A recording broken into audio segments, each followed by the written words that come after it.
का अंबिका रुद्राणी या ग या गोंधळ साजणी रेणुका अंबिका रुद्राणी मयूर वाहिनी आली सरस्वती नंदी बनती आली पार्वती महिषमर्दिनी सिंहावरती नमो नमो देवी नारायणी रेणुका अंबिका रुद्राणी नमो नमो देवी नारायणी रेणुका अंबिका रुद्राणी या ग या गोंधळ साजणी रेणुका अंबिका रुद्राणी शल्यपुत्री आली त्वरेने दुसरी शोभे ब्रह्मचारिणी चंद्रघंटा करमांडिनी स्कंद माता स्मरामणी रेणुका अंबिका रुद्राणी स्कंद माता स्मरामणी रेणुका अंबिका रुद्राणी या ग या गोंधळ साजणी रेणुका अंबिका रुद्राणी कात्यायनी काल रात्री महागौरी सिद्धिदात्री कात्यायनी काल रात्री महागौरी सिद्धिदात्री महामाया ही भगवती अंबा चौकाई भवानी रेणुका अंबिका रुद्राणी अंबा जोगाई भवानी रेणुका अंबिका रुद्राणी या ग या गोंधळ साजणी रेणुका अंबिका रुद्राणी घालू वाद्यांचा गोंधळ घालू वाद्यांचा गोंधळ उठो उठो करते संभळ उठो उठो करते संभळ संहारी ते असुरमर्दिनी संहारी ते असुरमर्दिनी पुनीत केली ही धरणी रेणुका अंबिका रुद्राणी पुनीत केली ही धरणी रेणुका अंबिका रुद्राणी या ग या गोंधळ साजणी रेणुका अंबिका रुद्राणी या ग या गोंधळ साजणी रेणुका अंबिका रुद्राणी. धन्यवाद. छान, सुंदर. सगळ्या देवता बोलवल्या, देवीची सगळी रूप एकदम छान. सप्तशतीतला सगळा मला तो पाठच आठवायला लागला. सुंदर, छान म्हणताय. चल आता आपण सुरू करूया. अजून जमतायत लोक, पण ठीक आहे. कोणी कोणी निघून जातात लगेच, ते चांगलं नाही वाटत खरं. अलंकापुरी पुण्यभूमी पवित्र, तिथे नांदतो ज्ञान राजा सुपात्र. तया ठविता महापुण्यराशी, नमस्कार माझा सद्गुरु ज्ञानेश्वरासी. नमो नंताय शुद्धाय कूटस्थायात्मने नमः. प्रेमांबुधिविहाराय ज्ञानराजाय ते नमः. माधुर्यरसकल्लोलां शिवशक्तिस्वरूपिणीम् अमृतानुभवार्थाय वंदे ज्ञानेशनंदिनीम्. ज्ञानदेव गुरु ज्ञानदेव तारू, उतरिल पैल पारू ज्ञानदेव. ज्ञानदेव माता ज्ञानदेव पिता, तोडील भव व्यथा ज्ञानदेव. ज्ञानदेव माझे सोय रे धाय रे, जीवलग निर्धारे ज्ञानदेव. सेना म्हणे माझा ज्ञानदेव निधान, दाविली निज खूण ज्ञानदेवे. ज्ञानियांचा राजा गुरु महाराज, म्हणते ज्ञानदेव तुम्हाईसे. मज पामरासी काय थोरपण, पायीची महाण पायी बरी. ब्रह्मादिक जेथे तुम्हा ओळंगणे, इतर तुलने काय पुढे. तुका म्हणे नेणो युक्त तिची आखोली म्हणून ठेविली पायी डोई, म्हणून ठेविली पायी डोई. ज्ञान यांचा राजा गुरु महाराज, म्हणते ज्ञानदेव तुम्हासे. ज्ञानेश्वर महाराज की जय. पंढरीनाथ भगवान की जय. जय तू श्रीकृष्ण, जय तू ज्ञानेश्वर. आज एकादशी. आपल्याला 10 म्हणजे यावेळेला 11 दिवस नवरात्रीचा उत्सव जो अगदी धूमधाम जोरदार सगळ्यांनी आनंद केला असेल. आणि आपली साधना आता देवीची पूर्ण झाली असेल असं वाटतं. पण अखंड ठेवावी, कुठली गोष्ट अखंड ठेवावी असं देवी महात्म्यातही सांगितलेलं आहे. आता आपल्याला अमृतानुभवच्या फक्त गुरुस्तवनाच्या 5-6 ओव्याच राहिलेल्या आहेत. त्या पूर्ण करून मग आपण पुढचं प्रकरण वाचारंभण नावाचं आहे ते सुरू करणार आहोत. सर्वांना, ज्ञानदेवांना, निवृत्तीनाथांना, पंढरीनाथांना सगळ्यांना वंदन करूया.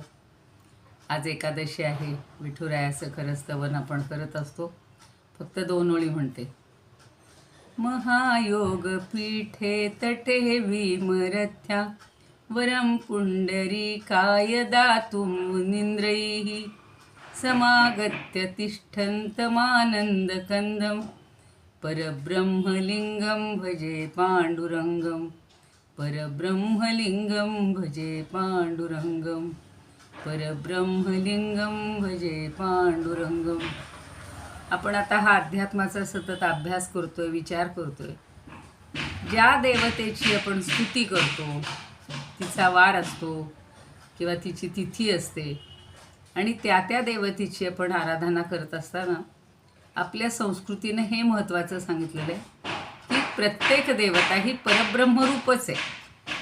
म्हणजे आपण रूप जरी तिचं वेगळं असलं तरी सगळ्या मिळून सगळ्यांमध्ये परब्रह्माचंच रूप आपण पाहायचं आहे. म्हणून बघा आता विठ्ठलालाही परब्रह्मरूपम भजे पांडुरंग म्हणलेलं आहे. देवीसुद्धा काल त्या दिवशी मी सांगितलं होतं की ती म्हणते अहम ब्रह्माणी, अहम ब्रह्म. म्हणजे ती देवी हे ब्रह्माचंच रूप आहे. फक्त व्यक्तरूप होण्यासाठी तिनं ते धारण केलेलं आहे, नाही तर परब्रह्म हे अव्यक्त आहे. तसं सगळं राम आहे, दत्त आहे, सगळ्यात मध्ये गणपती आहे. सगळ्यामध्ये परब्रह्मच आहे. म्हणून आपण गणपती स्तवनात सुद्धा म्हणतो त्वं ब्रह्मा त्वं विष्णू त्वं रुद्र. सगळ्या देवी देवता त्यांच्यामध्ये वास करत असतो. आता आपल्याला गुरु हा जो विषय चाललेला आहे त्याच्यामध्ये गुरु म्हणजे पण परमात्म तत्वच आहे. म्हणून निवृत्तीनाथांच्या रूपात जरी ते त्यांचं वर्णन करत असतील तरी आपण ज्याची आराधना करतो, आपले जे गुरु असतील ते सुद्धा परब्रह्म स्वरूपच आहेत. आणि आता ह्या 4-5 ओव्या राहिल्यात. 73वी ओवी त्या दिवशी पाहिलेली होती.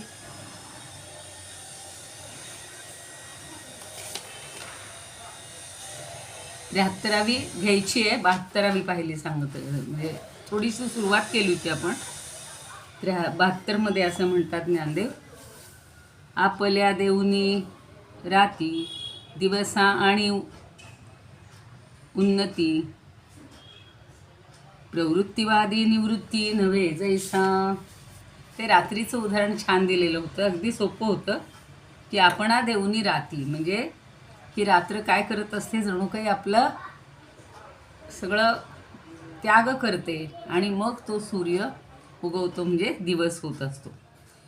त्याच्यावर आपण हेही पाहिलं होतं की खरं तर सूर्य काहीच करत नाही. सूर्य उगवतही नाही आणि मावळतही नाही. सगळी जी पृथ्वीची गती आहे त्याच्यानुसार हे सूर्योदय सूर्यास्त होत असतात. आपण ज्या वेळेला सूर्याच्या कक्षेत येतो तेव्हा आपल्या इथे दिवस असतो, सूर्योदय होतो.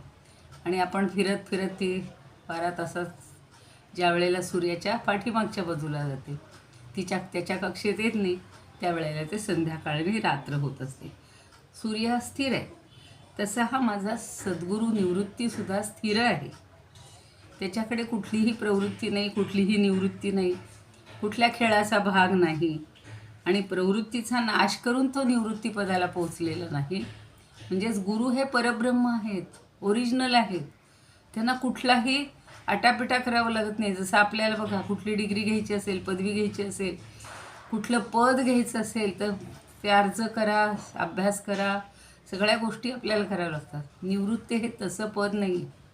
ते मुळातच त्यांचं जन्मतःच त्यांना ते प्राप्त झालेलं आहे. आणि हा माझा गुरु प्रवृत्तीचा नाश करून निवृत्ती पदाला पोचलेला नाही आहे, तर ती सहज स्थिती असते. जन्माला येतानाच ती प्रवृत्ती आलेली आहे. आपण घरात बघा, अगदी जुळी भावंडं असतात. जुळ्या मुलांमध्ये सुद्धा एक असा चंट असतो जरा आणि एक जरा मंद असतो.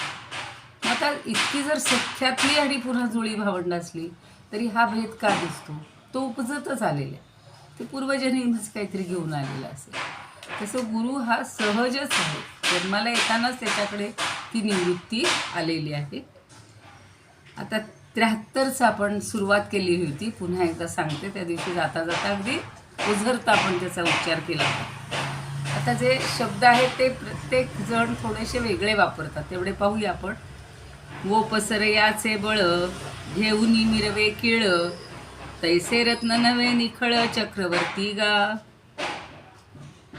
गोपसर म्हटले, काहींनी त्याला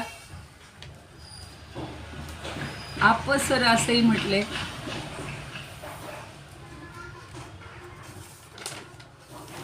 ओपसर असेही म्हणले. जोग महाराजांच्या याच्यात ओपसर याचे म्हटलेले. आता ते काय असतं, मी तुम्हाला सांगितलं की एक जणांनी 40 ज्ञानेश्वरी संपादित केले आणि त्याच्यातले फरक सगळे लक्षात घेऊन मग एक बुवा, जशी एकनाथांनी ज्ञानेश्वरी हे केलेली आहे, संपादित केलेली आहे, की त्यांनी केलेली म्हणजे ती ऑथेंटिक आपण मराठीत म्हणतो. मराठीत ऑथेंटिक आहे, खात्रीची. तसं आता इथे सुद्धा काही शब्दभेद असतील, तुमच्या पुस्तकांमध्ये असतील, तर अर्थ एकच, एवढं लक्षात ठेव. ओ पसर याचे बळ, ओ पसर याचे बळ, घेऊन मिरवे किळ, तैसे रत्न नवे निखिळ, चक्रवर्ती हा. तैसे रत्न नवे निखिळ, चक्रवर्ती हा. आता ओपसर म्हणजे ज्याला कोंदण म्हणतात किंवा मीनावर्क म्हणतात. एखादा हिरा किंवा रत्न बसवायचं असतं, त्याला जी जागा केली जाते, तर त्याच्यात वेगवेगळ्या जणांनी वेगवेगळ्या प्रकारे त्याचं स्पष्टीकरण केलं आहे. जेवढं मला शक्य आहे तेवढं मी तुम्हाला सांगते. तर गोपसर याचे म्हणजे मीनावर्क किंवा मीना म्हणून जे कार्याचं कुठल्याही अलंकाराचं एक प्रकार आहे, मीनावर्क म्हणून असं. तर ते काय केलं जातं, तर त्याला एक विशिष्ट असं पूट चढवलं जातं, त्याला संपुट म्हणतात. आणि ते देत असताना काहीतरी कोंदण, जी जागा आहे त्याला थोडी सजवण्यासाठी ते का केलं जातं त्याचं छान सांगितलं आहे बघा. आता याची थोडीशी अन्वय बघा, की ओपसर याचे मीना, हिऱ्यास दिले जाणारं संपुट किंवा कोंदण, आणि निखिल म्हणजे पूर्ण. आता आपेसराचे किंवा ओपसर याचे किंवा वोपसर याचे 3 शब्द आलेले आहेत. तर रत्नाखाली त्याचं एक तेज वाढावं म्हणून एक चकचकीत असा पत्रा घालतात. तुमच्यापैकी कोणी सोनारांचं जर कार्य करत असतील किंवा जवळपास पाहत असाल तर हे माहिती असेल. आणि मग बळ घेऊन किळ मिरवे, म्हणजेच त्याला थोडंसं ताकद दिली जाते, बळ दिली जाते, आणि मग त्याला तेज येतं. किळ मिरवे म्हणजे तेज येतं. तर रत्नाला सुद्धा, आता रत्न म्हणल्यावर किती महाग असतात तो तुम्ही आम्ही विचार पण करू शकत नाही.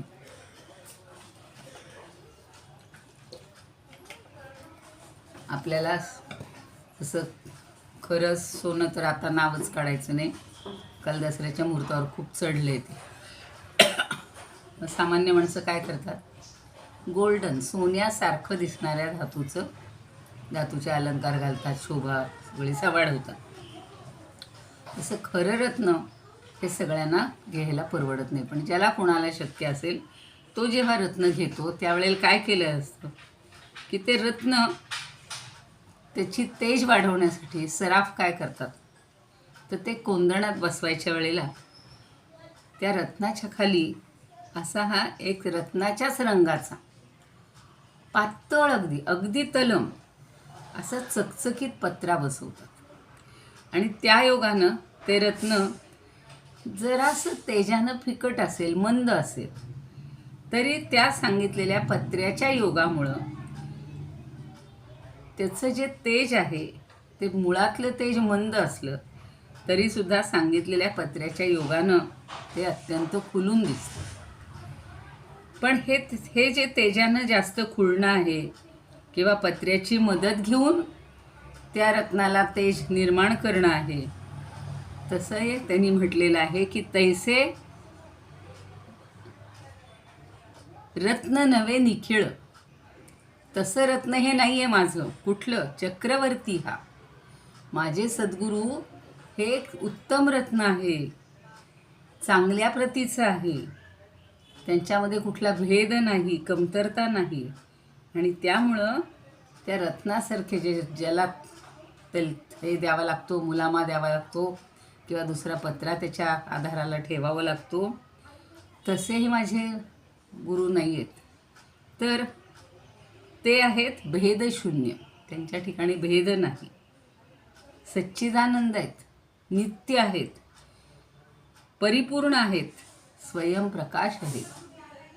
आणि असे ते नांदत असताना ज्ञानेश्वर म्हणतात की निखिल चक्रवर्ती हा. चक्रवर्तीची त्या दिवशी सांगितलं होतं की चक्रवर्ती राजा कसा असतो, सगळ्यांनी त्याला मान्यता दिलेली असते, सगळे त्याच्या चरणावर नतमस्तक झालेले असतात किंवा लीन झालेले असतात, म्हणून त्याला चक्रवर्ती म्हटलं जातं. तर गुलाबराव महाराज काय सांगतात की रत्न जसं आपल्या तेजाला वाढवणाऱ्या पदार्थाचं साह्य घेऊन आपलं तेज मिरवतं. आता त्याला मी व्यवहारातली उदाहरण मला जी आठवली ती सांगणार. त्याप्रमाणे निवृत्तीनाथ हे असं दुसऱ्याच्या साह्याने मिरवणारं रत्न नाही, तर ते चक्रवर्ती राजासारखे आहेत. सगळंच त्यांच्याकडं ऐश्वर आहे, मुळातलंच आहे. त्यांना काय गरज आहे? म्हणून आपल्याकडे एक मराठीत अशी साधी म्हण आहे, जातीच्या सुंदराला काहीही शोभतं. म्हणजे त्यांनी काही न नटू देत, अलंकार न घालू देत, छान छान कपडेही न घालू देत, तरीसुद्धा मुळातलं जर त्याचं रूप चांगलं असेल तर त्याला या कशाची गरज असते का? नाही. पण त्याच्या विरुद्ध थोडंसं रूप कमी असतं. तर सगळेच काही रूपवान जन्माला येत नाहीत, मग कुठेतरी कमतरता असते. मग हल्ली काय निघालेत? Beauty parlour. मला ते सकाळी जेव्हा हा श्लोक वाचत होते सारखं डोळ्यासमोर दिसत होते की आता 4 घराच्या नंतर एखादं ब्युटी पार्लर आहे. त्या महिलांचा एक म्हणजे तो काय म्हणू आपण, कमवण्याचाही उद्योग झालेला आहे आणि बायकांना देण्याचाही उद्योग झालेला आहे. पण 2-2 तास 3-3 तास ती काय साधना, तशी ती साधना करत असतात. आणि मग आपलं तेज, कुठं कार्यक्रमाला जायचं म्हटलं तरी ते, काही बोलायचं झालं तरी ते. पण असू दे, आता आपण काही त्यांना दोष देत नाही. त्यांना जर मुळात ते नसेल, सौंदर्य म्हणा किंवा ते काही, आता काही ना बघा, बोलण्याचं काही उपजतच छान बोलायला लागतात आणि काही न घुटून 10 वेळा घेतलं तरी ऐन वेळेला काहीतरी एखादा शब्द घसरला की सगळं भाषण विसरतं, सगळे स्तोत्र विसरतात, जे काही भगवद्गीता असेल ते सगळं अध्याय विसरतात. पण जे मुळातच हुशार असतो तो जन्मताच त्याच्यावर, अगदी काही जण म्हणतात, एक पाठी आहेत बघा की एकदा म्हटल्या आपल्या आता त्या दिवशी आदरणीय मुकुंद काका जाडदेवळेकर त्यांचं सांगत होते, काय किती बुद्धी असू शकते. 3दा ज्ञानेश्वरी म्हटली, 3दा, आणि त्यांची अख्खी ज्ञानेश्वरी पाठ झाली. आता रोज आपण म्हणली तरी आपली पाठ होईल का सांगा? ती उपजत त्यांना मिळालेली देणगी आहे. आणि नंतर जरी दृष्टीहीन झाले किंवा त्यांच्या काय रेटिनाला प्रॉब्लेम आला, त्यांना आयुष्यावर काहीच अडलेलं नाही. त्यांची ज्ञानेश्वरी हीच माऊली आहे आणि सगळं त्यांचं पार इथं डोक्यातच आहे. सकाळी ते सांगत असतात महाराज, तर हे बरोबर प्रत्येक शब्दावर काय काय त्यांचं तिथं चिंतन आणि हे चालू असतं. म्हणजे आजही अशी माणसे मिळत आहेत बघायला. मग निवृत्तीनाथ तर आता 700 वर्षापूर्वी होऊन गेले. मग त्यांचं जर कौतुक देवांनी केलं असेल तर हे अवास्तव मुळीच नाही. आत्ता दासबोधामध्येही तुम्ही ऐकलं असेल, एक ताई सांगत होत्या, या ज्ञानदेवांबद्दल आहे म्हणून सांगते बरं का. निवृत्तीनंतर ज्ञानदेव एक असे थोडेसे नास्तिक असा एक गट आला होता त्या ज्ञानदेवांच्या आळंदच्या इथे. आणि त्यांनी असं सांगितलं की आता 700 वर्षे झाली, आता कसली समाधीन कसलं काय घेऊन बसलायत म्हणे तिथं. म्हणे आता आम्ही फोडून बघतो तिथं काय आहे ते आणि उद्ध्वस्त करून टाकू. काहीच नसेल ना तर कशाला उगाच हे लोकांना नादी लावायचं, लोकांना लोकांच्या अज्ञानाचा फायदा घ्यायचा. तर काही लोकांनी थोपवलं, म्हणे थोडे दिवस थांबा, 4 दिवस थांबा, 2 दिवस थांबा. म्हणे बरं. मग एक सायंटिस्ट आहेत R.N. शुक्ला म्हणून, म्हणजे आमचाही त्यांचा परिचय आहे बरं का, तुम्ही ऐकला असेल, पण मुद्दाम ज्यांनी ऐकलेलं नाही त्यांच्यासाठी मी हा किस्सा सांगते. असे 5-7 सगळे आले तिथं, किंवा 8-10 आले असतील. आणि त्यांनी एक असं यंत्र बनवलं की त्यातनं काय लहरी येतात तिथं गेल्यानंतर ते सगळं टिपणारं असं यंत्र होतं. आणि त्यांनी त्या लोकांना बोलावलं आणि म्हणे आता या यंत्रातनं तिथून तुम्हाला काय जाणवतं ते बघा. आणि त्यांना ते सगळे काय आता भावलं असेल, काहीतरी अनुभूती आली असेल, ते जाणवलं असेल. अहो ते तिथं नतमस्तक तर झालेच. त्यांची सगळी मी पण आता गेलाच, अज्ञान होतं त्यामुळे लोकांना फसवतात म्हणत होते, तेही सगळे त्यांनी माफी मागितली. आणि आता त्यांच्यापैकी काही जण दर एकादशीला तिथं ज्ञानदेवांच्या समाधीचं दर्शन घ्यायला येतात. म्हणजे अज्ञानी लोक किंवा आस्तिक नाही नास्तिक लोक असं जे बोलत असतात तर ते आपल्याला असं अनुभवाने खोडून काढता येतं. नुसतं शास्त्र आहे, ग्रंथ आहे, ग्रंथात वर्णन आहे, एवढ्या ह्याच्यावर लोक काही विश्वास बसत नाही. तसं आपण सुद्धा बघा, आपण जर अनुभव घेतला, त्या समाधीसमोर बसलो, तिथे असेल, सज्जनगडावर असेल, शिवथरगडला तिथे तर त्यांचं सगळं आहेच, जिथे तो दासबोध सांगितला. सगळे संत, एकनाथ, आता परवा कोणतरी मला पैठणच्या एकनाथ महाराजांचं सांगत होते की आम्ही तिथं गेलो की आम्हाला असा असा अनुभव येतो. म्हणजे ज्यांनी जिथला अनुभव घेतला आहे ना तो असा आहे. म्हणून तसेच हे निवृत्तीनाथ हे त्यांचे गुरु का आहेत आणि ते कसे आहेत एवढं फक्त आपण लक्षात ठेवायचं. आणि ही नाथ परंपरा असू दे की गुरु परंपरा पुढपर्यंत चालू राहिलेली, तीच ज्ञानदेवांकडे सुद्धा तेच सगळे गुण आलेले. पण कधीही त्यांनी स्वतःच्या गुणांचा उच्चार केलाय का हो? नाही. गुरूंबद्दल मात्र आदर ते व्यक्त करतात. गिरवाण ह्याच्यामध्ये जे म्हणलेलं आहे संस्कृतमध्ये ते सांगते, उद्वर्तन बले नैव रत्नम सोज्वलतामियात. उद्वर्तन बले नैव रत्नम सोज्वलतामियात. तदिदं न भवेत रत्नम चक्रवर्ती स्वराडयम. तदीयं न भवेद रत्नम चक्रवर्ती स्वराडयम. आता ह्या शब्द सगळे तुम्हाला नवीन आहेत. उद्वर्तनम बलेन एव. उद्वर्तन बल. उद्वर्तन म्हणजे काय, मागं मी कधीतरी तुम्हाला सांगितलं असेल, पुन्हा तिथेच येतं गळ हे की सज्जनगडावर आम्ही ते अनुभवलंय म्हणून सांगते. आता जेव्हा आपली हे झालं नवरात्राच्या आदल्या दिवशी म्हणजे अमावस्येला, असे वर्षातून 5 किंवा 6 वेळा ज्या वेळेला ते उद्वर्तन करतात सगळ्या रामांच्या मूर्तींचं, तर त्याला उद्वर्तन शब्द वापरला जातो. कसं आहे, आपण त्यांना सगळं लावतो, गंध लावतो, हळद कुंकू फुलं काय काय सगळे सुगंधी द्रव्य हे ते लावून त्यांचे परिणाम त्या मूर्तीवर होतात. आणि म्हणून पुन्हा ती अशी छान चकचकीत करण्यासाठी आदला दिवस, तो म्हणजे नवरात्राच्या आदला दिवस छान असतो. एवढ्या त्या मोठ्याल्या परातींमध्ये त्या सगळ्या मूर्ती बाहेर आणल्या जातात मंत्रासह, बरं का, नुसतं नाही. आपण जशी भांडी आपली घासायला घेतो, हल्ली पितांबरी आहे काय कुठल्या वापरत असाल तुम्ही, वैयारे, पूर्वी चिंच आणि मीठ लावून करायचं, लिंबू लावून करायचं, तसं त्यांना आधी मंत्रांनी अभिषेक करून छान पूजा करून नंतर त्या मूर्तींना असं चांगल्या ह्यानी घासलं जातं. मग ते चिंचचं वगैरे असं हे असतं कोळ बनवलेला आणि काय काय करतात, आणि ते सगळं करून त्या चकचकीत केल्या जातात. एक एक एक एक एक एक त्याच्यावर संस्कार करून शेवटी तर पुन्हा अशी काळी म्हणजे गायींची ज्या शेण्याची ती राख असते जाळलेली, आणि ती काळी काळी काळी बाहेर आणल्यानंतर तर पुन्हा त्यांना ते लावतात पूर्ण. आपण माहिती आहे पूर्वी राखेनं भांडी घासायची, त्याचं आता मला हे येतं, पण ती काळी कुट्ट असते, आपली राख तेवढी काळी नसायची. आणि मग त्या मूर्तीला घालून पुन्हा त्यांना छान अभिषेक केला जायचा. प्रत्येक वेळेला त्यांचं औक्षण आहे, महिलांना तिथे जास्त सहभाग असतो, नऊवारी नेसायची असते. हा अनुभव आम्ही घेतलेला आहे. आणि तुम्हाला सांगते त्या मूर्तीनंतर एवढ्या छान चकचकीत होतात, त्याला हा उद्वर्तन शब्द वापरलेला आहे. आता तुम्ही म्हणाल रामाला काय उजळायची गरज आहे, तो मुळातच त्याच्या गुणांनी आहे. पण आत्ता हे आपण सगुणातली जी मूर्ती किंवा ह्याची जी मूर्ती पाहत असतो धातूची, त्याच्यासाठी हा उद्वर्तन शब्द वापरला जातो. तो पण मुळातच ज्यांच्याकडं तेज आहे त्यांना उद्वर्तन बलेनेन. रत्नम सोज्वल ताम्यात, त्या रत्नाला हे उद्वर्तन म्हणजे मगाशी सांगितलं तसं त्या याच्यामध्ये घातल्यामुळं, संपुटात घातल्यामुळं, कोंदणात ठेवल्यामुळं आणि त्याला पुन्हा चकचकीत त्याच रंगाचा तो पत्रा लावल्यामुळं सोज्वल ताम्य, अतिउज्ज्वल होतं ते. मुळातच असतं उज्ज्वल रत्न, ते अजून होतं.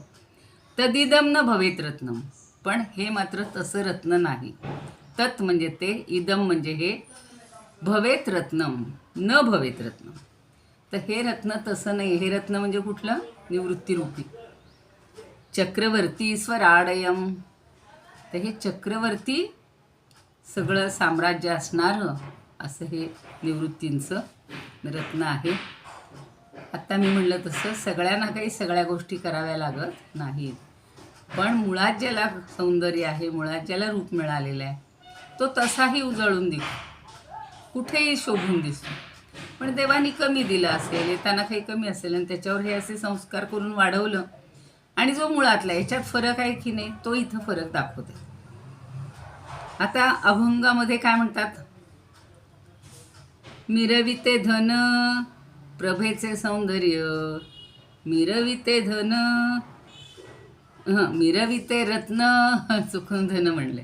मिरविते रत्न प्रभेचे सौंदर्य, घेऊन सहाय्य कोंदणाचे. आता इथं अगदी सोप्या शब्दात सांगितलेले की ते रत्न कसं मिरवलं जातं, त्याच्या प्रभेचं सौंदर्य, घेऊन सहाय्य कोंदणाचे. हे कोंदण म्हणतात. कोंदणात जे बसवलं जातं आणि त्याच्या मागे जो आधार दिला जातो त्याला कोंदण म्हणतात.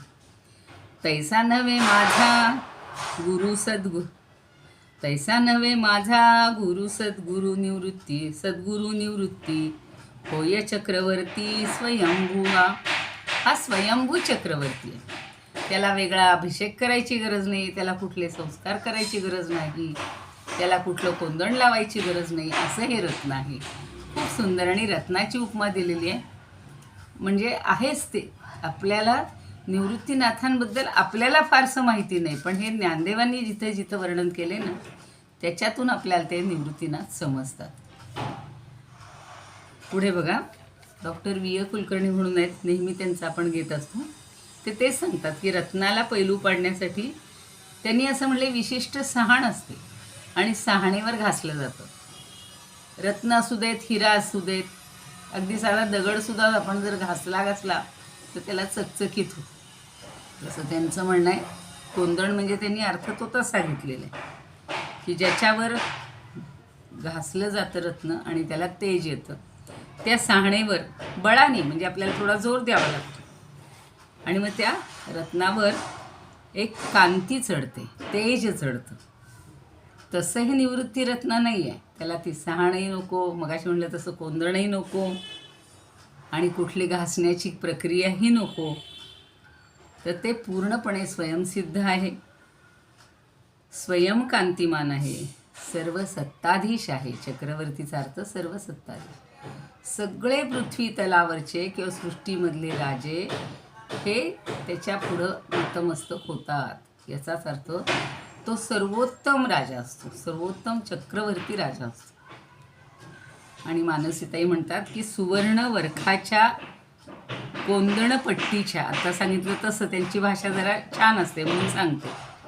तर ते कोंदण आता जे म्हणलं तसं, पट्टी म्हणजे तो जो पत्रा, त्याच्या आधाराच्या बळावर तेज मिरवणारा हा रत्नमणी नसून, या रत्नमण्याला हे कोंदण नको, सुवर्णाचा वर्ख नको. काही जण म्हणतात चांदीचा देतात, काही जण म्हणतात त्याच रत्नाच्या रंगाचा देतात. आता ते कसं आहे, प्रत्येकानं जे जे पाहिलं असेल, अनुभवलं असेल, त्यानुसार त्यांनी सांगितलेलं. तर हा तसा रत्नमणी नसून निखिल म्हणजे संपूर्ण, परिपूर्ण तेज मिरवणारा आहे. त्याला कुठल्याच ह्याची जोड नाही आहे. सप्लिमेंटरी किंवा काही त्याला लागत नाही, जोड लागतच नाही. आणि हा राजीव रत्न आहे. राजीव म्हणजे कमळ. कमळ जसं शोभून दिसतं, कमळाला काही घालावं लागतं का? काही नाही. त्या श्रीचक्रांकित बिंदूमध्ये स्थित असा, म्हणजे श्री म्हणजे सगळं ऐश्वर शोभा, त्यांनी ज्याच्या पुढे वलय निर्माण झालेलं असतं, असा हा प्रत्यक्ष परमशिव सद्गुरू राजा आहे. कारण शिवाचे आपल्याला श्रेष्ठता माहिती आहे. आणि शैवपंथीय हा सगळा नाथपंथ आहे. त्यामुळे त्यांनी हा शिवपंथातलं हे रत्न आहे किंवा त्यातला गुरुराज आहे असं म्हटलेलं आहे. आणि मग परमशिवानं काय केलं तर सहज लीलेनं, स्वेच्छेनं विश्वाभास त्याच्या या सगळ्या सत्तेवर चालतं. आणि ते स्वप्नवत वाटतं, आपल्याला वाटतं हे सगळं खोटं आहे. पण या काय म्हणू पण पसाऱ्याला सुद्धा तो निसंग निखिल चक्रवर्ती राजाप्रमाणे शोभून दिसतो. म्हणजे असूनही ज्याला राजेपणाचा स्पर्श झालेला नाही, मीपणाचा स्पर्श झालेला नाही, असा हा योगेश्वर आहे. असा हा गोसावी आहे. गोसावी शब्द गोस्वामी अशा अर्थी वापरला जातो. आणि जे निवृत्त आहेत, ज्यांच्याकडे प्रवृत्ती नाही, ते सर्वश्रेष्ठ असतात. पाहतो आपण आत्तासुद्धा आपल्या डोळ्यासमोर असे काही सध्याच्या काळातसुद्धा संत आहेत की ज्यांना अगदी अलिप्त काही नसून ते सुखी असतात. आणि तुम्ही आम्ही घर भरलेलं असून, घराभर काय म्हणतात ना, इतकं असून कुठेतरी ती समाधानाची भाग कमी असतो.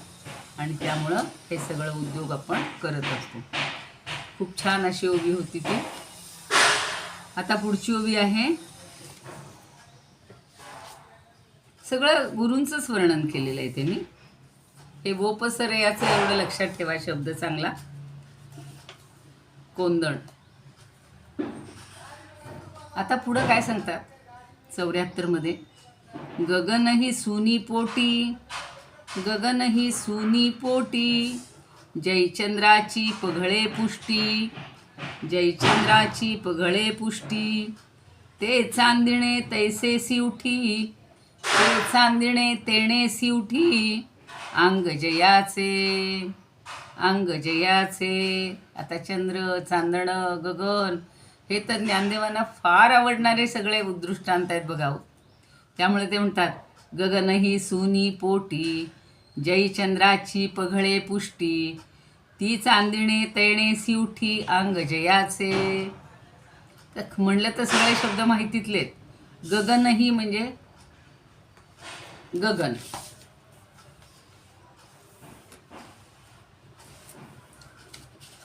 सुवोनी म्हणजे त्या ठिकाणी निर्माण होतंय काय, पोटी म्हणजे खरं प्रसूत होण्याची किंवा जन्माला येणं जे शब्द आहे ना, तो सुवोनी शब्द वापरलेला आहे त्यांनी. म्हणजे निर्माण होणं. पोटी म्हणजे पोटात. अर्थात पौर्णिमेच्या आता येणार आहे कोजागिरी, सगळ्यात उत्तम दिवस असतो बघा हा शरद ऋतूतला. आता शरद ऋतू सुरू झालेला आहे ना प्रतिपदेपासून. जयचंद्राची पघळे पुष्टी. आणि मग या चंद्राचं चंद्रबिंब ज्या वेळेला आकाशामध्ये पौर्णिमेच्या दिवशी येतं, त्यावेळेला हे चंद्रबिंब पघळतं. पघळतं म्हणजे काय, इतकं ते छान, अगदी जसं एखादं सोनं तापवल्यानंतर असं पघळतं, तसं हे जणू काही चंद्रबिंब असं पघळतं. म्हणजे ते विस्तृत होतं, मोठं होतं. केवढा मोठा तो चंद्र दिसत असतो बघा त्या दिवशी. तई चांदणे तेणेसी उठी. पण ते जे चांदणं असतं ते त्याच्याबरोबरच उठतं की नाही, म्हणजे ते चांदणं त्याचाच भाग असतो की नाही, त्याच्या अंगावरचाच भाग, त्याच्या अंगाचाच भाग असतो. पण आपल्याला चांदणं वेगळं आणि आपण चंद्र वेगळा मानत असतो. आणि पुढं त्यांनी म्हणले, तई चांदणे तेणेसी उठी अंग जयासी. अंग जयाचे म्हणजे त्याचंच अंग, त्याचंच एक अवयव असतं. मग हे जे सगळं आकाश आहे हे पोटामध्ये घेऊन जर प्रतिबिंब पडलं, पसरलं, तर त्याची सगळी किरणं म्हणजे ही चांदणं की त्याच्या स्वरूपाहून वेगळी नसतात. जणू काही आकाशातून हे प्रतिबिंब पसरते आणि सगळं आकाश पूर्ण बघा, असं आकाशात एखादा दिशा किंवा असा एखादा कोपरा आपल्याला दिसतो का हो, की जिथं चांदणं नाही. चंद्र एक ठिकाणी असतो पण चांदणं सगळीकडं पसरलेलं असतं. म्हणजे पौर्णिमेच्या दिवशी चंद्राचं बिंब काय म्हणू आपण, आकाशामध्ये एका बाजूला असतं आणि ते केवढं दिसतं. त्यांनी छान उदाहरण दिलं आहे. सकाळी पण महाराजांनी ते सांगितलं होतं की लहान मुलाच्या जेवणाच्या ताटली एवढं असतं, बरोबर छोटी ताटली असते ना तशी. आणि ते चंद्रबिंब जर पगळलं म्हणजे विस्तृत झालं तर ते जणू काही त्या चंद्रबिंबाला हे आकाश आपल्या पोटामध्ये घेतं, म्हणजे त्याला पूर्ण पसरतं. आणि ते जर पसरलं तर पूर्ण आकाश भरून चंद्रबिंबच, आकाश कुठे दिसतच नाही असं म्हणायचं आहे त्यांना अक्षरशः. मग त्याची किरणं आणि त्याची चांदणं हे त्याच्या स्वरूपाहून वेगळी राहतच नाही. चंद्र आणि चांदणं ही एकरूपच असतात. तसं माझ्या सद्गुरूचं आहे असं त्यांना पुढच्या ओळीत सांगायचं. म्हणजे हा दृष्टांत आपण रोज अनुभवत असतो आणि आता 3 दिवसांनी तर अनुभवायचंच आहे. त्या दिवशी बघा अगदी टिपूर चांदणं म्हणतात, म्हणजे कुठं ती चांदणी वेगळी अशी भासतच नाही. सगळा चंद्राचाच अंश आहे, चंद्राचाच भाग आहे. त्या दिवशी ही घ्यायला पाहिजे होती, पण आता ठीक आहे, आलंच आहे 3 दिवसांनी. त्या दिवशी अनुभव घ्यायचा. ह्या ओवीचा तिथे आकाशात जाऊन ही ओवी म्हणत म्हणत अनुभव घ्या. तर असे हे सद्गुरूंचं आहे की त्यांचं तेज आणि ते स्वतः यात भिन्नता काहीच नाही. त्यांच्याकडे जी निवृत्ती आहे त्या निवृत्तीमुळं झळाळणारं तेज आहे ते इतकं आहे की ते अंगरूप आहे, एकरूप झालेलं आहे. आता गुलाबराव महाराज म्हणतात की आकाशाला सुद्धा आपल्या प्रकाशाच्या पोटात, आकाशात सगळं असतो ना प्रकाश, तर त्या प्रकाशाच्या पोटात साठवून जेव्हा चंद्राचा प्रकाश सगळं दूर करतो, सर्व दूर फाकतो, पूर्णपणे पसरतो. त्यांनी छान दिलेला आहे शब्द तो पघळे. आपण म्हणतो ना आघळ पघळ बोलणं, ते पघळे शब्द त्यांनी छान इथं घेतलेले ज्ञानदेवांनी. तर सगळ्या आकाशभर तो पघळलेला आहे, पसरलेला आहे आणि त्याच्या अंगावरच अंगभूत होतो. त्याच्या अंगावरच ते सगळं वाढलेलं आहे. तो प्रकाश सगळा पसरलेला आहे आणि त्या प्रकाशाची पुष्टी झालेली आहे. म्हणजे आता तिथे कुठेही बाकी काही दिसतच नाही. तसे या सद्गुरूंच्या ठिकाणी बाकी काहीच दिसणार नाही. सगळी निवृत्ती, सगळीकडे कुठेही पाहिलं तरी त्यांच्याकडे ती वृत्ती नसणं, ती भूमिका आहे, तशीच असते. की साखरे महाराज सोप्या शब्दात सांगतात की आपल्या पोटात घालून, आकाश काय करतं, आपल्या पोटात घालून चंद्र जर गगना एवढा झाला तर तो चंद्र आणि चंद्राचं चांदणं असं म्हणायला अवकाशच राहणार नाही. सगळंच चंद्र म्हणजे सगळीकडे चंद्र, आकाश म्हणजे चंद्रच, इतकं ते पूर्ण पसरलेलं असतं. आपण बघूया सोमवारी तो आहे अनुभव घ्यायला आपल्याला. आणि हा प्रकाशरूप चंद्र आपल्या प्रकाशाची पुष्टी करतो, पुष्ट होतो. आपल्याच प्रकाशाने तो पुष्ट होतो.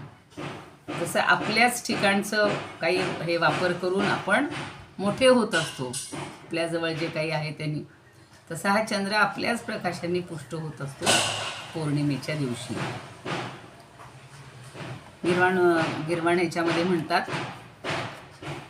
प्रविश्य सोदरे व्योम चंद्र पुष्ट्या विवर्धते.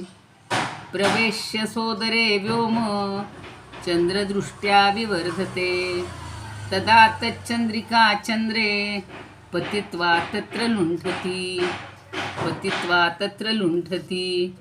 म्हणजे ज्या वेळेला प्रवेश्य म्हणजे प्रवेश करून, सोदरे म्हणजे आपल्याच पोटात, स्वतःच्याच उदरात, व्योम म्हणजे आकाश, म्हणजे आकाशाच्या पोटात, चंद्र पुष्ट्या विवर्धते, चंद्राची पुष्टी होते आणि तो इतका वाढतो. ते म्हणजे पघळते म्हणले त्याला, त्यांनी विवर्धते म्हणले, वाढत जातो.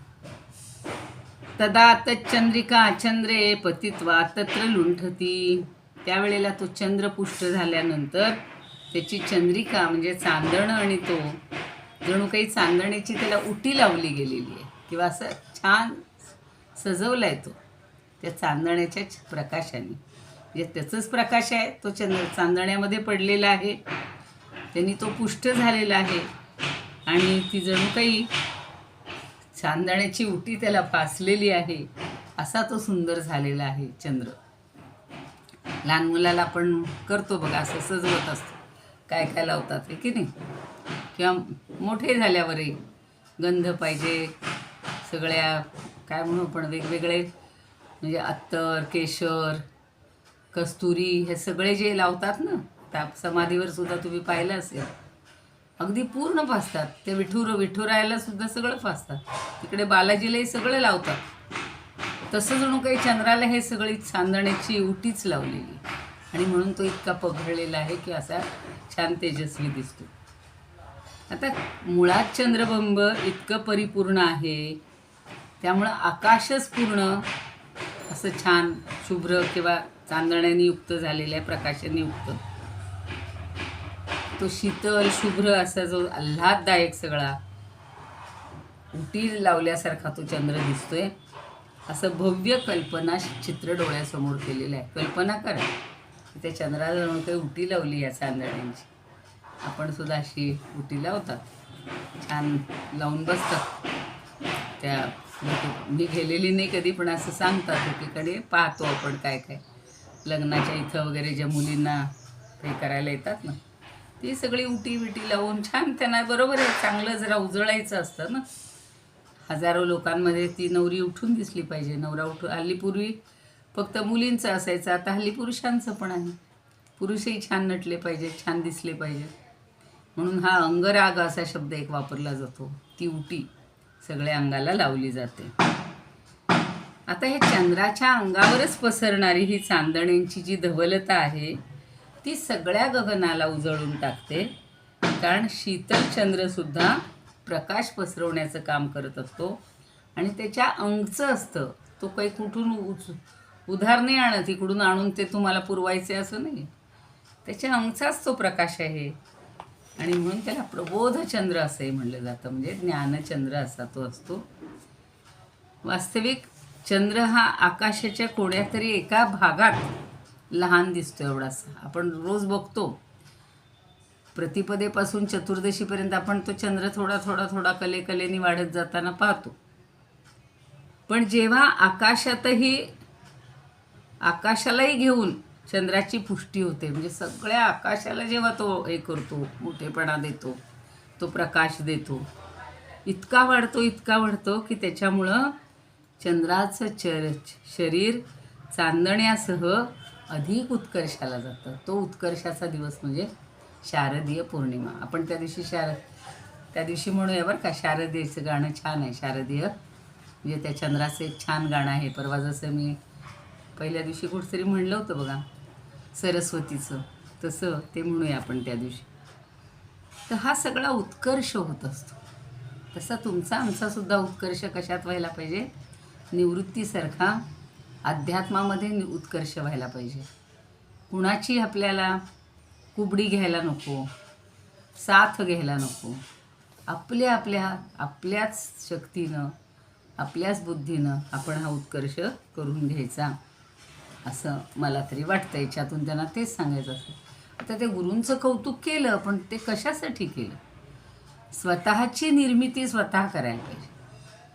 स्वतःचं तेज, कर्तृत्वाचं तेज असेल, बुद्धीचं तेज असेल, स्मरणाचं तेज असेल, हे सगळं आपलं असं पसरलं पाहिजे. काही बघा ओरा ओरा म्हणतात की काही लोकांच्या ठिकाणी असं एक दिव्य तेज असतं, वलय असतं. विवेकानंदांच्या ठिकाणी होतं, रामकृष्णांच्या इथं होतं, समर्थांच्या इथं होतं. ते जेव्हा ध्यानात बसायचे ना, हे सगळे खोली बंद करून आणि सांगायचे की दार उघडून येऊ नका, अक्षरशः काही जण त्या तेजाने फार बेशुद्ध पडायची वेळ आलेली आहे. अशा घटना घडलेल्या. ही मुळातच उपजतच ज्यांच्या ठिकाणी हे सगळं तेज आहे तसे ही निवृत्ती आहे आणि त्यांना हे उसणं कुणाचंही तेज घ्यायची गरज पडलेली नाही. आपली एवढी ताकद वाढते अहो, तुम्हाला सांगते. ह्या विषयांमध्ये रमल्यामुळं आज सकाळी ऐकत होते की मनुष्य का दुःखी आहे. त्याचं कारण आहे तो विषयांमध्ये रमतो. 5 इंद्रियांचे 5 विषय, त्याचाच सगळा चिंतन, त्याचं सतत पुरवठा सगळ्या त्या प्रत्येक इंद्रियाला करतो आपण. डोळ्यांना काय काय करतो, टी व्ही उघड. मग काल माझ्याकडं कोणतरी आलं म्हणजे केवढा मोठा टी व्ही आणि किती छान आहे हो. म्हणलं तो उगाचच पोरांनी आणून ठेवलेला आहे हो, मला त्या टी व्हीकडं बघायला सुद्धा आवडत नाही. आता इथं मला हा शब्द नको आहे वापरायला, पण आपल्याला सांगावं लागतं, शेवटी आधार घ्यावा लागतो. ह्या सगळ्या कृत्रिम नवीन त्या काही गोष्टी वाईट आहेत असं नाही. जगातलं सगळं दिसतंय. आता भगवंतानी संजयाला सुद्धा दिव्यदृष्टी दिली होती, अर्जुनाला दिव्यदृष्टी दिलेली आहे. आणि त्यामुळे इतक्या लांब घडणाऱ्या गोष्टी आता परदेशात घडतंय. सगळे पंतप्रधान जातात, सगळे मंत्री जातात आणि कोण कोण कलाकार जातात आणि तिकडचं सगळं आपल्याला इथे पाहायला मिळतं. पण त्या दिव्यदृष्टीनं आपल्यात काही फरक पडणार आहे का? आपली मुळात दिव्यदृष्टी पाहिजे, आपल्या ठिकाणी सगळं तेज पाहिजे. आपली बुद्धी उपजत जी आहे तीच सर्वांवर छान पडली पाहिजे, असं सगळं ज्ञानदेवांना सांगायचे. आणि त्यासाठी आपण या अध्यात्मामध्ये असंच रमून त्यातून आपल्याला काय घेता येईल ते पाहूया. आता पुढची ओवी, अजून एखादी होईल आज आता, कारण आज बाकीच्या श्लोकांमध्ये वगैरे तो मागचे 8 दिवस गेले आपले. पण छान वाटलं, म्हणजे तुम्हाला बहुतेक आवडलं असेल. आता 74वीत खरंच ह्या 2-2 मिनटात होणारे ओवे आहेत. मला तर वाटलं होतं आज सगळ्या उरकून म्हणजे होतील, पण थोडंसं तरी आपल्या मनामध्ये त्याचं कोरलं गेलं पाहिजे, म्हणून हा आटापिटा. तैसे निवृत्तीपणासी कारण, हाची आपण या आपण, घेयावया फुलची झाले घ्राण, आपुली धृती. काय शब्द वापरलेले आहे बघा मला इथं. तैसे म्हणजे त्याप्रमाणे, निवृत्तीपणासी कारण. आता त्याच्याकडे जो निवृत्ती हा गुण म्हणा किंवा जे काय आहे ते, त्याचं कारण काय आहे? हाची आपण या आपण. आत्ता सगळीकडे तेच सांगतात की त्याला स्वतःच तो हे आहे, स्वयंभू आहे, शक्तिमान आहे. त्यामुळं तो स्वतःच कारणीभूत आहे, त्याला दुसऱ्या कोणाची गरज नाही. तैसे निवृत्तीपणासी कारण, हाची आपण या आपण, घेयावया फुलची झाले घ्राण, आपुली धृती. दुसरी ओळीत इतकं सुंदर उदाहरण दिले, ते जर तुम्हाला कळलं तर तुम्हाला आनंद होईल. घेयावया फुलची घ्राण, घ्राण म्हणजे वास. आता फुलांचा सुगंध आपण घेतो, फुल घेतं का हो कधी? नाही. इथे ज्ञानदेव म्हणतात आपुली धृती. धृती म्हणजे वास, सुगंध. आपुली धृती घेयावया फुलची झाले घ्राण, असे तो अन्वय आहे. आपला सुगंध घेण्यासाठी स्वतः फूलच, घ्राण म्हणजे आपण नाक ज्याला म्हणतो, पण घ्राणेंद्रिय म्हणजे ज्याच्यामध्ये आपल्या नाकाच्या आतल्या बाजूला छोटंसं इंद्रिय असतं आणि त्या इंद्रियांच्या शक्तीनं आपल्याला सुगंध किंवा दुर्गंध हा समजत असतो. आता नवरात्र संपले, आज तरी एकादशी आहे, त्यामुळे उगाच कुठले हे नको, पण एकादशी उपवासाचे सांगू आपण. पदार्थ सगळ्यांना आवडतात. आता कुठं गेलं की ते वडे रे, हे रे, सगळे असे पदार्थ, त्याचे घमघमाट सुटलेलं असतो. आपल्या त्या घ्राणेंद्रियांनी बाहेरचे सुगंध घेण्याची ताकद आहे. आपला सुगंध आपण घेऊ शकतो का हो? आपल्याला सुगंधच नसतो. फूलच झालं घ्राण. स्वतःचा सुगंध घेण्यासाठी फूलच जसं स्वतः घ्राणेंद्रिय बनलं, नाक बनलं. नाक हा शब्द पूर्ण अवयवाला आहे, पण घ्राणेंद्रिय हे अगदी छोटंसं आहे. जसं डोळा हे अवयव आहे, पण त्याच्यामध्ये जे बुबुळ आहे आणि त्याच्या आत बघा त्या छोट्याशा बावल्या अशा दिसत असतात, असं चकाकत असतं, ते चक्षुरेंद्रिय असतं. तसंच कान हा अवयव आहे, त्याची पोकळी आहे आतमध्ये, आणि त्याच्यामध्ये सूक्ष्म असं इंद्रिय असतं की ते तुमच्या शब्दाचं ग्रहण करतं. डोळा तेजाचं ग्रहण करतो, रूपाचं ग्रहण करतो. आता जीभसुद्धा बघा, सगळी एवढी मोठी जीभ आहे, पण चव कुठे कळते हो? जिभेच्या शेंड्यावर. नुसता कण लावला तरी आपल्याला कळतं, गोड आहे, तिखट आहे, आंबट आहे, खारट आहे. अशी ही इंद्रिय आहेत आणि त्या इंद्रियांना ती ताकद आहे. पण इथं काय म्हणतायत की घेयावया द्रुती म्हणजे सुगंध, आपुली आपलाच सुगंध घ्यायला ते फुलची झाले घ्राण, ते फुलच घ्राणेंद्रिय बनलं. म्हणजेच सुगंध घेणारं जे इंद्रिय आहे ते स्वतः फुलच बनलं. तसे हे निवृत्तीनाथ आहेत की त्यांना त्यांच्या ठिकाणी सगळे हे सुगंध आहे, धृती आहे, धृती आहे, धृती शब्द लक्षात ठेवा. आणि त्यांना दुसऱ्याचा काही सुगंध घ्यायची की दुसऱ्याकडून तो उसना आणायची गरजच नाही. फूलच जसं सुगंधाचं ग्रहण करावं, फुलानंच फूल हेच घ्राणेंद्रिय बनावं, तसे माझे सद्गुरू आहेत असं ते छान सांगतात. आता जसं फुलानंच आपल्या ठिकाणचा सुगंध घ्यावा, त्याच्यासाठी आपणच नाक व्हावं. आता कल्पना करा, गुलाबाची फुलं आहेत, हल्ली ह्याची पण येत आहेत, सोनेरी सुवर्ण हे असतो ना, चाफा, सोनेरी चाफा, कधी हिरवा चाफा असतो, गुलाब आहे, मोगरा आहे, सोनचाफा. हा, पण ते सुवर्णही म्हणतात, सुवर्ण चंपक असं त्याचं संस्कृत नाव आहे.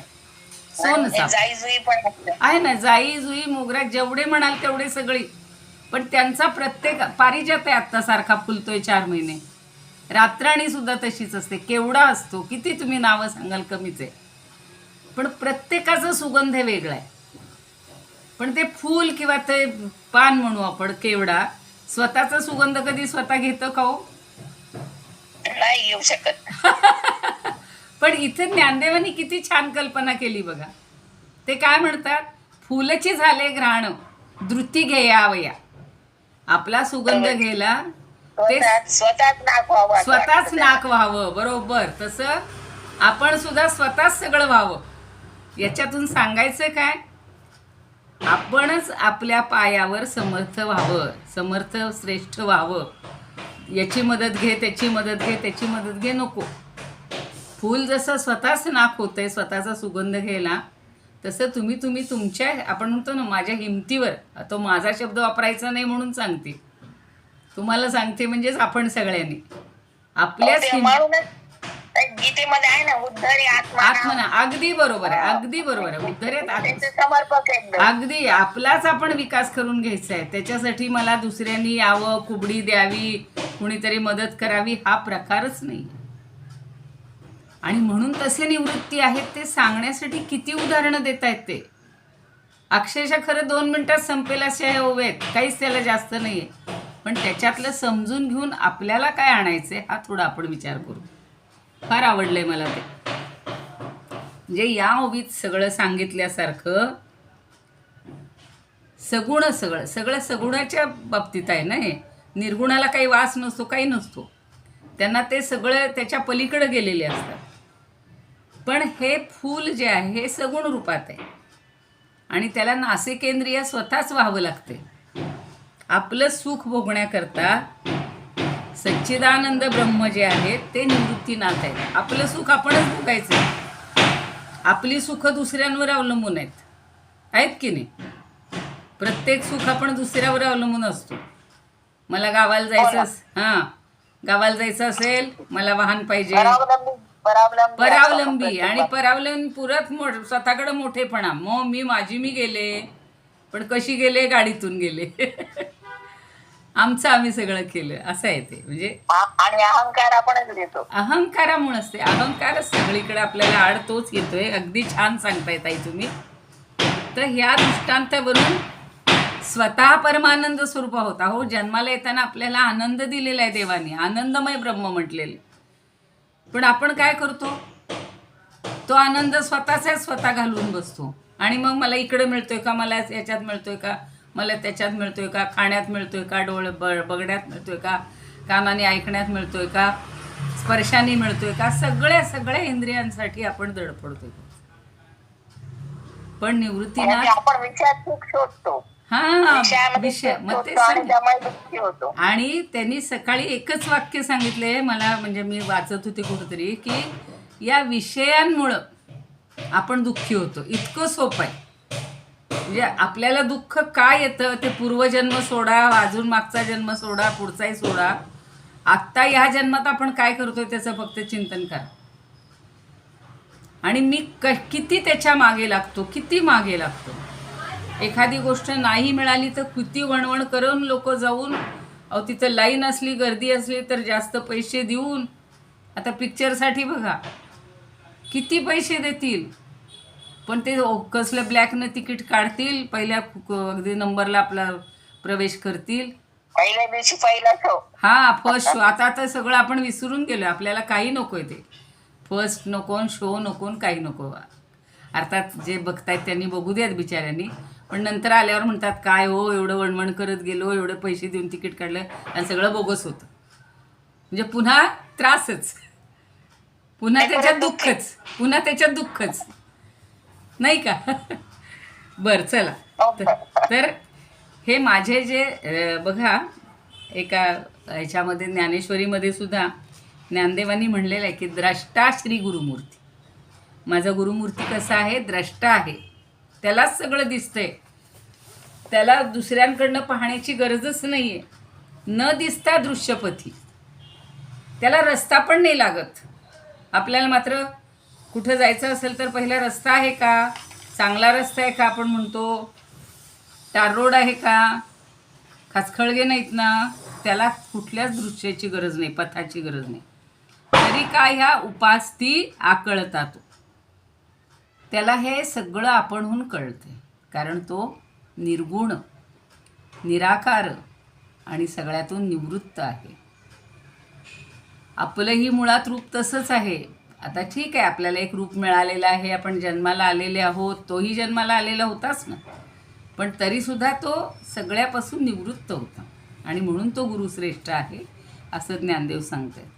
म्हणजे निवृत्तीपणाला कारण आपण स्वतःच आलेलं आहे. जसं फूल स्वतःच्या सुगंधाला स्वतःच कारण असतं आणि त्याचा सुगंध स्वतःच घेते म्हणले, ते घ्राण स्वतःच होते.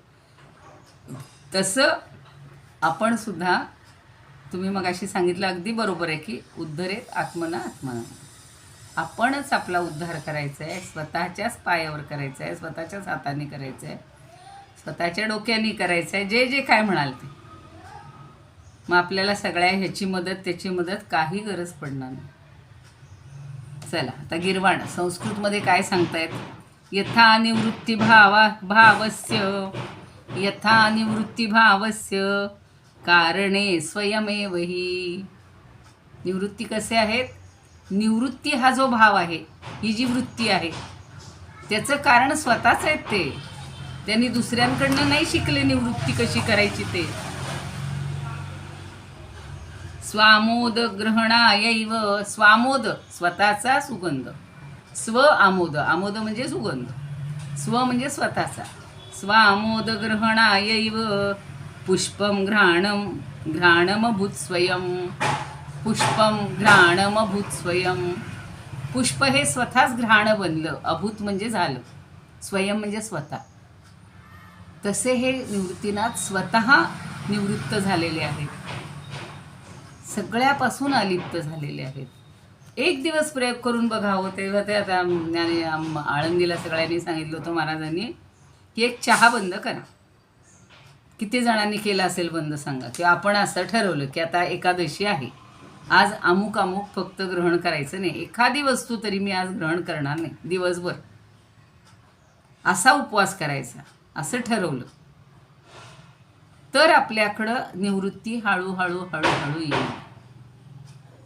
दुसऱ्याने म्हणायचं ओ हे नका खाऊ, ओ तुमचा उपवास आहे, ओ ते नका खाऊ, आणि मग आपण त्यांच्यावर चढफडायचं आणि मग ते नाही मिळालं म्हणून गप्प बसायचं. ती निवृत्ती नाही अपेक्षित. तशी निवृत्ती अपेक्षित आहे स्वयमेव सुगंधिता. स्वतःचा सुगंध स्वतःच घ्यायचा आहे, स्वतःची निवृत्ती स्वतःच निर्माण करायची आहे. म्हणून छान म्हणतात स्वरूपानंद, किंवा पुष्पानेच जैसे भावे घ्राण, किंवा पुष्पानेच जैसे भावे घ्राण, भोगाया लागून निज गंध, भोगाया लागून निज गंध, निवृत्तीपणास होतसे कारण, निवृत्तीपणास होतसे कारण, आपुला आपण तैसेची हा, आपुला आपण तैसाची हा. खूप सुंदर आहे. एवढंच उदाहरण आहे, पण किती आपण त्याच्यात रमू, म्हणजे रमतोय म्हणजे समजून घ्यायचं. नाही तर जसं पिक्चरमध्ये रमतायत, गाण्याच्या कार्यक्रमात रमतायत, तेही चांगलंच आहे बरं का. त्या कलेमध्येही तुम्ही पण कशात तरी रमून स्वतः एक अस्तित्व निर्माण करायचे, आणि ते मुख्य म्हणजे निवृत्ती मार्गाचं करायचे. आता ही प्रवृत्ती आता सोडून द्यायची, पळपळ पळपळ सोडून द्यायचं, धाव सोडून द्यायची, एक शांत जागी बसायचं. बघा आता ते खरंच असं जर केलं ना, पहाटेच्या वेळेला अर्धा तास ध्यान म्हणा किंवा ती मानसपूजा कुठल्याही देवतेची, आम्हाला ज्ञानेश्वरांची सांगितली, रोज अर्धा तास तो खूप छान वेळ जातो. सगळ्या जगाचा विसर पडतो त्यावेळेला. तसे हळूहळू आपणच आपले गुरु व्हायचे, आपणच आपला गंधही घ्यायचा आहे, आपणच आपले शब्दही ऐकायचे, आपणच आपला डोळा व्हायचे, सगळे इंद्रिय स्वतःचे व्हायचे. आपल्याला वेगळ्या इंद्रियांची गरज नाही. थांबूया जाता इथे. कुणाला म्हणायची प्रार्थना किंवा आरती? खूप सुंदर तुझ्या जीवनाचा शिल्पकार. हा, अगदी बरोबर, तसंच आहे. आपणच आपल्या जीवनाचे शिल्पकार व्हायचे, आणि त्याच्यासाठी ही निवृत्तीनाथांसारखी, ज्ञानदेवांसारखी, समर्थांसारखी उदाहरणं डोळ्यांनी पाहिलेली जरी नसली तरी ती तशा अर्थानं अनुभवायची. आणि त्यांचं जे आचरण आहे ते आपल्यामध्ये, ते 100% होते. आपल्याकडं एक कण, एक एवढा तरी आपण हळूहळू विकसित केला तर येईल. 10% होईल, 20% होईल, 100% नाही गेलो तरी काहीतरी आपल्यात सुधारणा होईल ना. ती आपण करायला पाहिजे. सगळ्यांना शुभेच्छा. आता ही हळूहळू 10 दिवस सगळ्यांनी उपवास केले होते, महिला भगिनींनी, बऱ्याच जणांनी केले असतील. काही जण म्हणतात आम्हाला त्रास होतो, आम्ही नाही करत. ठीक आहे, पण त्राससुद्धा तो सहन करण्याची शक्ती आपणच वाढवायची असते. ज्यांना नाहीत, काही व्याधी असतील, आता कोणी तेच सांगितलं की हे व्याधी तरी का होत आहेत, या सगळ्याचा अतिरेक झाल्यामुळं कशावर तरी, कुठल्या तरी अवयवावर तो ताण येतो आणि सगळं आपलं स्वास्थ्य बिघडायला लागतं. चला, इदमुपकर्तुम, ते शेवटी ज्ञानदेवांना शरण जायचे. इदमुपकर्तुम भुवन मंडलम समुदितमिव भास्करम सादरम वंदे ज्ञानेश्वरम. त्रिभुवनमाता भगवद्गीता लोकमंगला लोकविश्रुता लोकहितं संततं ध्यायता येन ज्ञानेश्वरी विरचिता. श्रुत्वा प्राकृतगिरं सादरं वन्दे ज्ञानेश्वरं सादरं वन्दे ज्ञानेश्वरम्. गीताशास्त्रं वाङ्बुधिकल्पं नवन्तदीयं वयक्वचाल्पं विषय्य विपदां. हे बघा, हे सगळं सांगितलंय. दात्यमनल्पं वाग्यज्ञेन च येन भूषितं सरस्वती मंदिरं सादरं वन्दे ज्ञानेश्वरं सादरं वंदे ज्ञानेश्वरम. शारदेची तर केलीच आहे त्यांनी सेवा. यत्र शारदा कृपा प्रसादः यस्य श्रवणात् परमानन्दः निहितो यत्रामृतनिःस्यन्दः काव्यतत्त्वयोः कृतवन्तं तत् रसायनं मधुरं सादरं वंदे ज्ञानेश्वरं सादरं वंदे ज्ञानेश्वरं. आरती म्हणणार आहे कोणी? मी म्हणते मॅडम. म्हणा.